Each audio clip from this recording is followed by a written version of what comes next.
Episode 36, Pencarian. Setelah menangkap John dan anak buahnya, Rio menceritakan semua sedang Mia masih syok dengan semua kejadian yang menimpa mereka. Herdi mengerahkan semua anak buahnya untuk mencari Mela yang didorong jatuh ke laut. Tapi mereka tak menemukan keberadaan Mela yang jatuh di sekitar lokasi, dan tim penyelam mengatakan bahwa arus dalam laut sangat kuat. Herdi yang sudah tak sabar akhirnya ikut menyelam, dan mencari Mela bersama tim penyelamat. Kini sudah tengah malam tapi belum menemukan keberadaan Mela, Herdi terus berusaha. Mia dan Rio dibawa ke rumah sakit karena mereka akan mendapat perawatan. Sonya tersenyum menang karena merasa rencananya sudah berhasil, dan Mela sudah mati tenggelam atau dimakan ikan hiu mungkin. Di suatu pulau pribadi seseorang sedang menikmati dinginnya malam dan air laut yang membuatnya begitu tenang. Saat dia sedang berjalan dia tak sengaja melihat seseorang yang terdampar, pria itu menghampiri dan melihat seorang wanita yang sudah nampak pucat dan luka di sekujur tubuhnya dan terdapat luka di kening yang lumayan dalam. Pria itu melepaskan ikatan tali di tangan dan kaki, setelah itu dia mengecek denyut nadinya. Ternyata masih berdetak meski sudah sangat lemah. Pria itu membawanya ke sebuah mansion mewah yang berada di pulau pribadi itu, pulau itu tak bisa dimasuki sembarang orang. Tubuh itu sudah dirawat oleh dokter yang berada di pulau itu. Bagaimana keadaannya? Apa dia masih hidup? Tanya pria itu. Semangat hidupnya begitu kuat, bahkan luka di sekujur tubuhnya dan di kepalanya itu yang parah, dan kandungannya juga baik-baik saja. Kata dokter pribadi. Rawat dia dengan baik, kata pria itu sambil meninggalkan ruang kesehatan. Kau begitu kuat, mungkin kau akan berguna suatu saat nanti, dan ya sepertinya kau wanita yang begitu cantik dan mempesona, batin pria itu. Sudah seminggu Herdi terus mencari Mela hingga jauh dari lokasi jatuhnya Mela, Herdi tak pernah putus asa, semua orang sudah mengikhlaskan kematian Mela, bahkan di kampung Pak Salim dan Bu Nur juga sudah ikhlas sang putri meninggal meski belum menemukan jasad Mela. Herdi kembali menjadi pribadi yang dingin dan arogan, entah kehilangan Mela membuat ia sangat berubah, begitupun Mia dan Rio yang bahkan jadi pendiam. Kenzo sekarang tumbuh dalam pengawasan Siska, tak terasa hari berganti minggu. Minggu berganti bulan, Herdi masih belum menyerah, ini sudah 6 bulan setelah hilangnya Mela. Kenzo berumur 2 tahun dan itu membuat Mia yang sempat tertekan mulai mau membuka diri lagi. Sonya menghampiri Herdi di kantornya.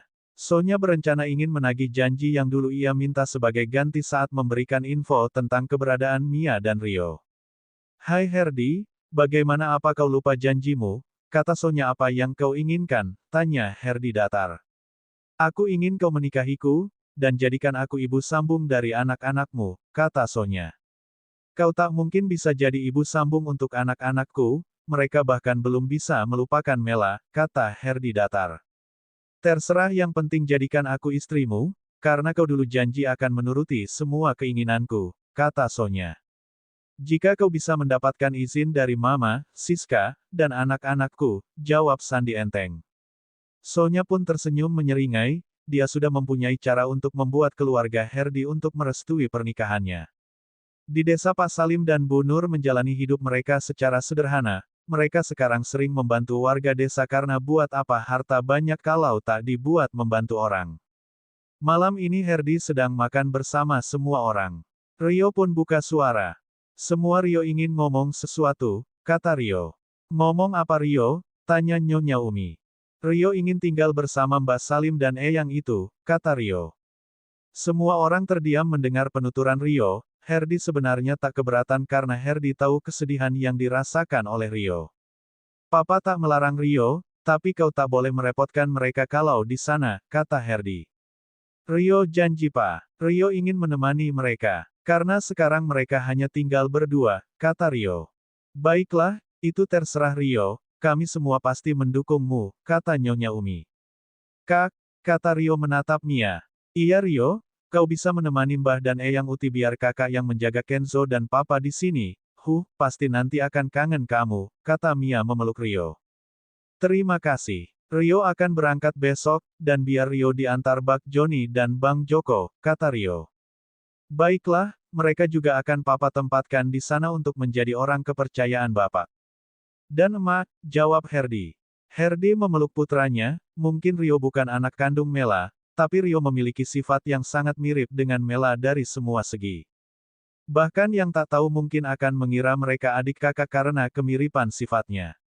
Malam hari Herdi masih menikmati minuman di balkon sambil menunggu kabar dari anak buahnya yang mencari Mela. Dederur, Deder. Herdi mengangkat panggilan telepon tersebut, bagaimana apa kau menemukan keberadaannya, kata Herdi. Masih belum tuan, bahkan sekarang kami masih mengunjungi beberapa pulau pribadi yang kebetulan berdekatan dengan lokasi. Jelas anak buah Herdi. Baiklah, aku menunggu kabar baik darimu.